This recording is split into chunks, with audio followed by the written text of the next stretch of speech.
Yeah, I think Nick said it right. Obviously coming off a disappointing season where they finished 4 points out of the playoff spot, it gives you different motivation. It's sort of motivation that we've used as part of the Red Wings in the past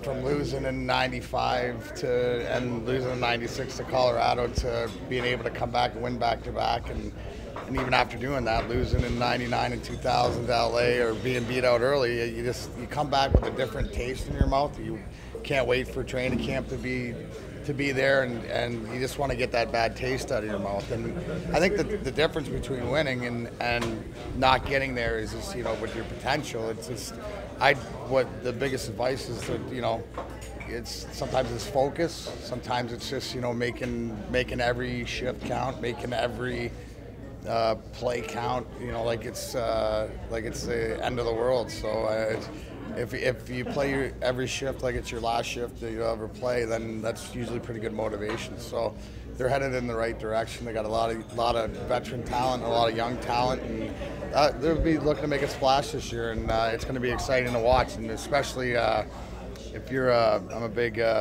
anniversary guy, so 40 years, it's time to do something special here. So it'll be an exciting season, and that's the way the beginning of the season, at the end of training camp, you've done all the work in the summertime, you've done all the work in the preseason to get ready for the start of the game, and I'm sure most of these guys here just want that puck to drop and get at it. So it'll be interesting, and hopefully they can get off to a good start and put themselves in a good spot. I always enjoyed it, and I was very fortunate in my career, especially at the end, that I played, I got to play in Kalamazoo. I made my comeback, and I started in Flint, then went up to Grand Rapids, and then eventually was able to play on the '08 team that won the Cup. So that year was big, because the thing that I enjoyed the most, and I realized, was giving back to the younger guys. And now that I've retired in '09, and a few years later, I'm watching the guys like Jimmy Howard and Johnny Erickson, Kindle and Emerton and Anderson, Abdelkader, to name half the Red Wing team, that I feel like I had a little bit of something to do with their progression, and to be able to, it's a lot easier on the body to be able to sit back and watch and cheer and root those guys on, and see them going through the wars now as get a little bit older. But it's a lot of fun to be able to, looking back, I think that the one thing is that when you're young, you're invincible and you think it'll never end. I remember Dino Cicerelli telling, when Drapes and Ozzy and myself were like 21, 22, and Dino was like 30 and stuff, and Stevie were like 30, and we were like, these guys are old, like these guys are old, and I remember Dino saying, enjoy it while you can, because next thing you know, you're gonna blink and it'll be done.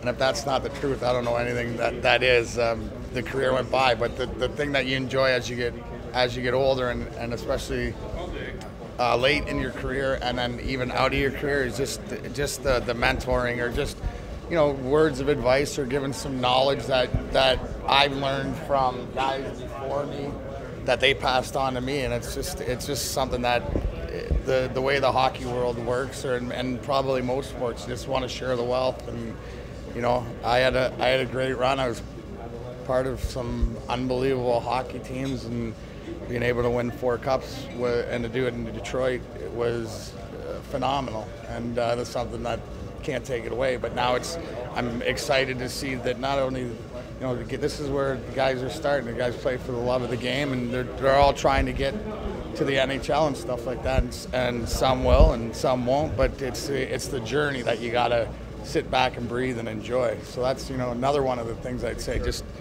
don't take it for granted, but enjoy while you're here. And I'll tell you, I've had as many good times with the guys that I played with in the minor leagues as I have in the show. So hockey's hockey, and a place like here in Kalamazoo, they take their hockey seriously, from their minor hockey programs all the way up to being able to have a professional team here for 40 years. So that goes a long way, and like I said, I'm just proud to be a part of it. I miss everything but playing. I don't miss playing. You know, that's the thing. I mean, we still get out and play alumni stuff and every now and then, but it's not that staying close to the game and close to the ice is staying close to the guy. What you miss the most is you miss the camaraderie, you miss the travel and just the inner workings of the dressing room and the pranks and all that stuff. That's the thing you miss the most. You don't miss getting the snot kicked out of you or breaking bones and stuff like that. That was just job hazard. But to be able to come back, and whether it's here or down in Detroit or even in Grand Rapids with the Griffins and stuff, just it's pretty cool when some of these kids these days they go, oh yeah, dude, you're my favorite player growing up or whatever, when I was like 5 years old, and he's like 21 or 22 now. I mean, it's like dates you, but I guess you're only as old as you feel, right? Your thoughts on the newest Red Wing and a name popular here in Kalamazoo, DeKeyser? Yeah, no, obviously Western Michigan kid, and obviously he got a cup of coffee last year and made the most of his opportunity, and then this year he came into training camp ready to earn a job, and he has earned it, and you see that in the way that he's being used and the way that he's played from power play to penalty killing, that he's a big part of their future. So it's always great for a local kid that does good. So it's happy to see that for him. And again, that's not only on this team, Kalamazoo team, a lot of Michigan guys, which we're proud of that. I'm from just across the bridge, but I feel like I'm a hometown kid, and that's the greatest thing, to be able to play at home. So he's got to be thrilled every time he steps on the ice, and he's doing a hell of a job.